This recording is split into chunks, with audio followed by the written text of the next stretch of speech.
Welcome to the How to Play video of Aurora Citadel. And for all of those that have backed on Kickstarter, thank you very much for that. Highly appreciate it of making this game come to real life. So, let's start with the game. So, we start with placing the 5 territory cards of Aurora Citadel. So, over here we have the 5 cards. We have 3 that are in the lighter blue and we have 2 that are in the darker blue. This means that I, as the darker player, now have 2 territories and the lighter player has 3 territories. The player that starts is the one with only 2 territories. Following that, we place the first 3 cards on your base. Your base is your color's card the closest to yourself. So for me that would be this card. For my opponent it would be this card.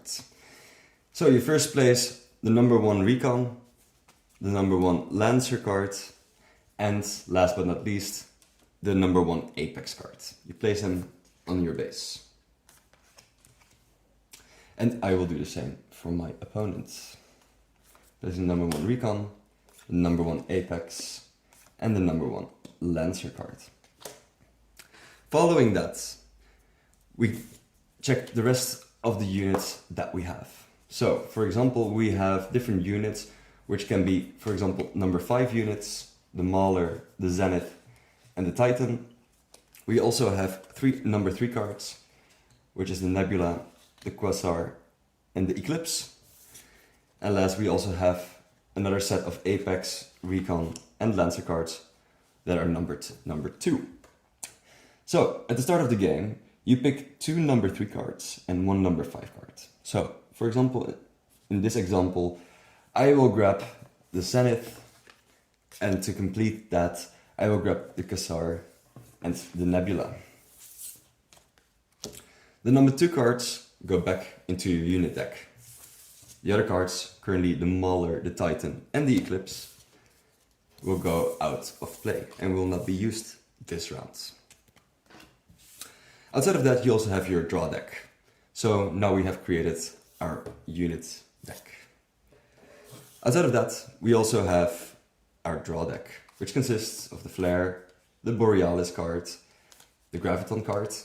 These 3 are specific cards, and we also have the standard cards, which consist of the range card, the armor card, the infantry card, the Dominion, and the command card. So, in every game, you will have these 5 cards, the command card, Dominion, infantry, and armor, and range card standard in your deck. And you will pick one of the Graviton, Borealis, or Flare cards. For example, currently I will pick the Graviton cards. So your deck will always start with 6 cards. All units in the game, you can remove the other 2, the Borealis and the Flare cards. They will not be playing this round. Every unit is of a certain type. For example, we have the Lancer, which is a range card. We have the Recon, which is an infantry card, and we have the Apex, which is an armored card. So during the game, you will have all these cards together, and you will shuffle them. And as an example, if my first 2 cards would be the Dominion card and the infantry card, which is a rather good example currently, I can use different abilities of different units that I have. So with the infantry card, I can only do an action with my infantry units. So I can move, I can attack, I can conquer, and I can purchase. So the only infantry unit I currently have is the Recon card. So I could, for example, move my Recon 1 forward. Every unit can only move 1 forward unless stated differently. For example, the Apex has an ascent ability that it can actually move up to 2 rows instead of 1. The Dominion card and the command card, I'll get it out just to make sure it's clear. The Dominion and the command card can be used on every unit, although they do not have the same abilities. So with the Dominion card you can move, conquer, and purchase, so you cannot attack by using the Dominion card. And with the command card you can move, attack, and conquer, so you cannot purchase with that card. So they're very versatile, but of course they have a certain limitation, which the type-centric cards do not have. And of course, we have the other cards, the Graviton, the Flare, and the Borealis, which each of them have their own ability, which is stated at the bottom, dependent on the playstyle that you... And now we're going to go into the action phase. I have changed the setup of the board slightly, mainly to show what you can do with each action. So, at the beginning of every turn, you will have 2 cards in your hand, which you will draw at the end of your own turn. So, for example, as being the darker player, I now have an infantry and a graviton card in my hand. So, I can use one of my infantry units, for example, to, well, the actions that I can do is I can move, I can attack, I can conquer, and I can purchase. For example, that would mean that I could go over here to this section. Although I cannot attack right away, so maybe that's not something I would like to do. So, since the only way you can attack is by attacking units on the same row as you're in. Unless it's a ranged unit. Ranged units have as an ability that they can, for example, also attack adjacent rows. Or, for example, the Eclipse can attack the current row and the adjacent row. So, I would prefer not to do that. Another thing I can do is, for example, purchase with my infantry card. But it only has a value of 1, my recon, so I cannot purchase a lot. So, luckily, I'm currently on an area that's uncontested. There are no enemy units on the same area, so I can conquer. So, which means that you grab the card and you turn it towards your faction. I also have the Graviton card in my hand, which means that I can move 1 unit backwards towards their base. So currently I am rather afraid of as well the Eclipse and the Lancer, but the Eclipse is a bit more powerful. So I will move the Eclipse 1 back. This would be, for example, 1 turn within the game. You get the cards, you place them above your draw deck, face up, so everybody knows which cards have been played. And at the end of your turn, you grab another 2 cards. It could be that you will not use a card. You can choose to discard it, you can also keep it in your hand, but your max hand size is always 2. So, for example, currently I have the Dominion card and I have the Armored card in my hand. And there is an apex of the opponent is right over here. The question is, what would I like to do with this? With the Dominion card and the Armor card, I'm actually capable of buying my number 5 unit, which in this case is the Zenith, and it's a rather powerful unit. So, what would I like to do with that?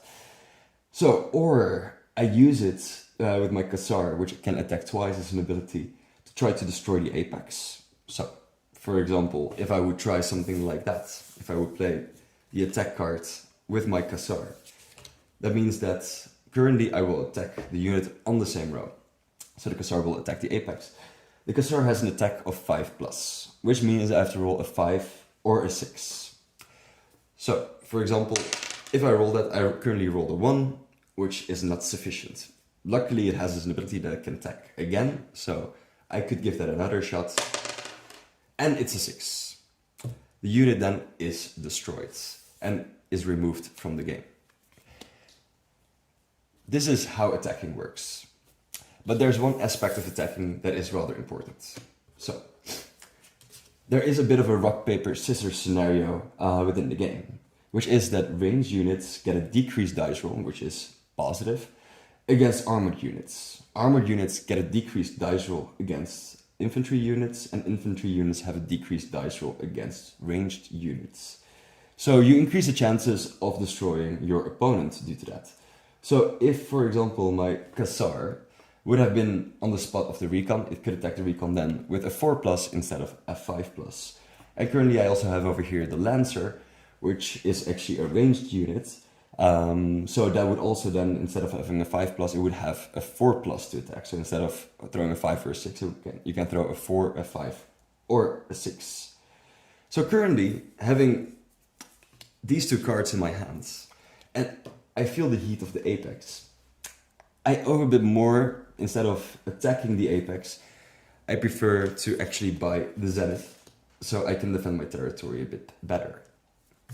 So, then we get these cards, we put them in the discard pile, and now it's my opponent's turn. first I draw 2 cards. So I have a bit of time to think about what my next moves are going to be. Of course, now it's my opponent's turn, and that my opponent can play 2 cards. So, for example, it could be that it moves the Eclipse one further and that it attacks with the Lancer, my Recon. So, since it's range versus infantry, it does not have a decreased dice roll. And it's a 1, so the attack is unsuccessful. And in my last 2 cards, I have the range card and the command card. Since I have a range unit over here, the Lancer, as was stated prior, I am going to attack with my Lancer the Apex. And I throw a 3, which is not sufficient. But a unit is not limited to only having 1 action per turn. You can use multiple actions on a single unit. So currently I use the command card that I have to throw again, and I throw a 5, which is sufficient, which means that the Apex is destroyed and removed from the game. Since it's my end of the turn, I draw 2 more cards, but my drawing deck is empty. What you do is you grab the cards that you have played so far, you shuffle them, and you create a new draw deck. And from that deck, you draw 2 new cards. Of course, the further you get into your deck, the more you know which cards are still in there and which cards you can probably still play during the game. So yeah, last but not least, I would like to go over one extra part of the deck, which is the deck thinning part. If you eventually, for example, if this infantry unit would be removed, my recon would be removed, and my other recon I have already lost, I do not have other infantry units, I can also decide to actually remove cards from my hand. You can do this up to 2 cards, it's the deck thinning part, and once I would have the infantry, for example, in my hand, I could say I am going to remove the infantry card from my deck. Another part that I would like to go over is the purchasing part. So to purchase units, you actually use the value of your current units that you have. So for example, if I would have the range over here and I would have the armor over here, I have a range unit and I have an armored unit, which I'm gonna get a bit closer by. The Cassar has a value of 3 and the Lancer has a value of 2, which means that with these 2 cards, I can combine cards. You can buy up to a value of 5, which is 3 of the Cassar and 2 of the Lancer. So I can buy up to 5, but you do not need to. That's one part that you can take into consideration. So the higher units are, the more valuable they are, but also purchase other units. But if you lose them, that's of course also quite a miss within the game. So that's something you have to strategically think about of using your more expensive units if you would like to purchase them or if you want to throw them into battle to conquer more territories. So that's how you purchase new units within the game. Since you start with only units with 1, you always need 2 cards. So for example, currently the armor and the range, but it could also be the infantry card or the Dominion card to purchase the number 2 units, which are also the Recon, the Apex, and the Lancer, but then with the number 2 to it. And that's how you purchase new units to continue coming further into the game. Thank you very much for looking at the how to play video of Aurora Citadel. If you have any questions, feel free to write me. And also don't forget to check out our Board Game Geek page. There's usually quite some updates over there also with any new rules or clarifications that are required.